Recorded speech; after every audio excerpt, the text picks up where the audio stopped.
Namaste. What a beautiful time to discuss on a concept which is challenging the existence of time itself. And is this concept really relevant in healthcare? Let us look at this.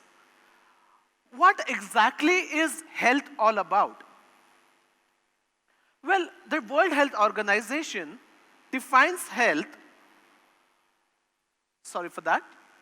Yeah, the World Health Organization defines health as a concept of physical, mental, and social well-being, and not merely an absence of disease or infirmity. So, when we talk of health, we are again talking of physical dimension and mental dimension. So, there is a time or a dimension even to health. So, when we are talking of the concept of health or well-being, next please.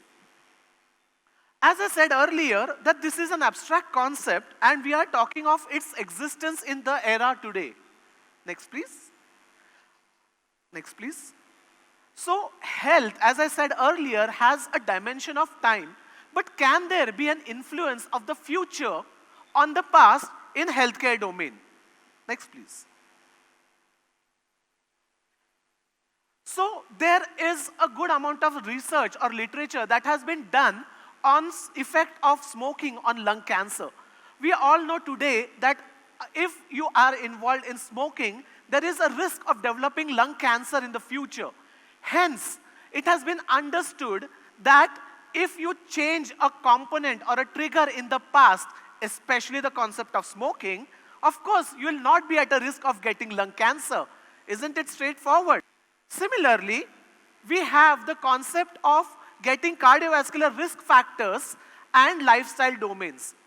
If you are at a risk of getting some cardiac domains, which we'll talk about, for example, obesity, diabetes, or any other healthcare domain, you are at a risk of getting a cardiac surgery or cardiac problem in the future. Hence, if you know that you are at certain risk factors, can it be possible to change this and prevent you from getting the cardiac problem in the future? Now, for the sake of argument, you will say, okay, fine, you are talking of things that have done in the future and its effect on the past, but it's not the same person. Next, please. So, I would like you to talk about two examples that I'm talking of. I have two patients, Mr. Khan and Mr. Sharma. Both of them are around in their mid-30s, sedentary, recent diabetic. They have a raised blood cholesterol level. They are grade 1 obese, so their tummy looks kind of just like mine. And they are foodie. We all know, as Indians, we have our entire domain of hospitality on food. You know, if someone comes home and they do not eat, it's like, whoa. So, what happened to both of them? Next, please. When they took up the session of exercise, physiotherapy, lifestyle modifications, they were counseled for a lot of domains of fitness. Next, please. Now, Mr. Khan, he showed a good amount of commitment. He did his regular exercise, his fitness domain, his exercise involvement, and then he actually, showed some commitment to it. Whereas Mr. Sharma, he, took it for maybe 2 weeks and just got busy. Like all of us have no time, we are busy. He was the same like most of us. Next, please. So, how exactly did future influence their past? Next, please. So, Harold Trimbley explains that our future also has a future and our past also has a past. Means, my tomorrow also has another tomorrow and my yesterday has another yesterday. But the difference is, my past is only one, means my yesterday was only one, which I have already lived through. It's a fixed fact. But my future are many. It depends on what choice, what things I do, whether I take the left or I take the right, that will depend on what my future direction is going to be. Next, please. So, in the case of my two very dear friends, Mr. Khan, he took a long-standing commitment to lifestyle and fitness, did his exercise, routine, lifestyle modifications, gave up on all those yummy foods and all, and that's how he became.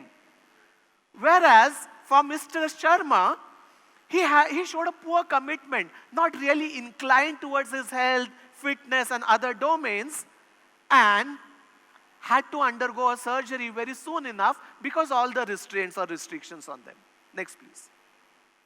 So both of them made a choice for their future behavior which influenced their past, but exactly in the opposite direction.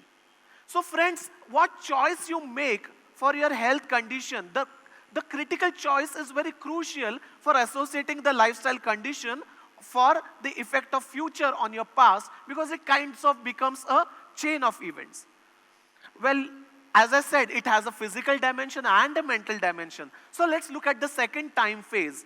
I want to talk of another client of mine, Mrs. Shah, who was in mid-40s, a typical Orthodox family, a homemaker, mother of 2 children. She was suffering from back pain since the past 8 months.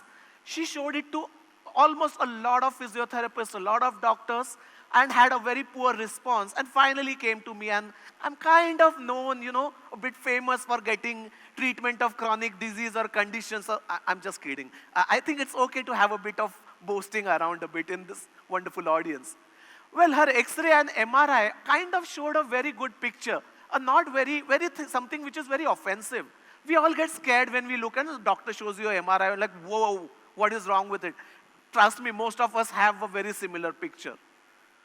When we probed into her issues, we went back into time to understand what her concerns and problems were, and we found out that she was into an arranged marriage. So friends, you can guess her concerns, her issues.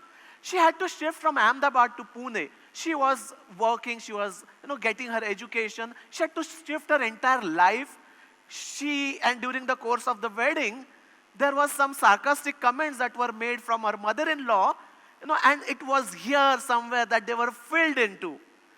And 8 months back, her mother-in-law had come to her for staying, and something triggered her issues, something triggered her pain or her problem. Next, please. So what is this all about? You will be hearing a lot on quantum physics and retrocausality, where you all will be hearing about how the effect precedes the cause. In healthcare domain, I would like to introduce a term, retrocausality. We have heard about casualty. Our hospital has a wonderful casualty department where we have a lot of accidents and traumas coming in.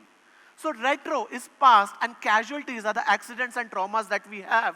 And there it affects the physical and psychological aspects of health. And friends, we are carrying these traumas with us every single day. Anxiety, failures, guilt, wrongs, a lot of factors that are carried with us quite a lot of times. And we carry with us emotional baggage or burden like ego, jealousy, hatred, failures. These will keep on pondering over your mind. In case of Mrs. Shah, she had to undergo rigorous counseling and physical therapy to actually go back in her past and forgive her mother-in-law for her actions to make peace with her present. So you see, time is a relative term in healthcare where you can actually travel back and front to take care of your issues. In clinical domains, we call these as psychosomatic disorders. You must have heard of the famous psycho. What is psycho all about? Psycho, when we feel, we say they are mental problems. They are problems of the mind. In the clinical presentations, 70% of us show these problems. And friends, they are all real. They are not a game of the mind. They actually exist in form of a lot of issues like back pain, neck pain, headaches, or other psychosomatic disorders like myofascial dysfunctions. It's okay if you don't understand. That's where I am there for. Next, please. So I have a simple rule for all of us. That is the 33% rule of a happy life. 33% of our life we are spending in work. 33% in sleep. I hope so, because that is equally important. But when we are working, when we are involving with people or so, we try to please everybody. And it's okay. You cannot make everybody happy all the time. It's fine. Forgive yourself. Just be kind to yourself, because the 33% that is very important is to live your life. And we forget that. We forget that important 33% of our concept. Next, please. So friends, it's okay. Don't waste your precious time in collecting these burdens and these baggages all throughout. It's okay to forgive and forget. Very important is to forgive others. But more important is if you can forgive your own self. So, ultimate truth, as Stephen Covey says, if you're attending your own funeral, try and imagine what people around you might be saying. There must be saying good things about you, but not everybody will talk good thing about you. So can you go back in time and make those amendments, make those changes so that people actually start doing good for you? Because friends, when we die in the future, I mean, it can be after a year, it can be after a month, it can be tomorrow. We are going to change the moment in our past, and that is the moment when we have got our life, when we came into existence in this world. So finally, invest in your future to go back in the time and exercise the forgive and forget, which is very, very important to take care of your health, your physical dimension of health, your mental dimension of health, rather your future to your past. So don't let the shadows of your past darken your future. Just forgive and let go. Thank you so much for your kind attention.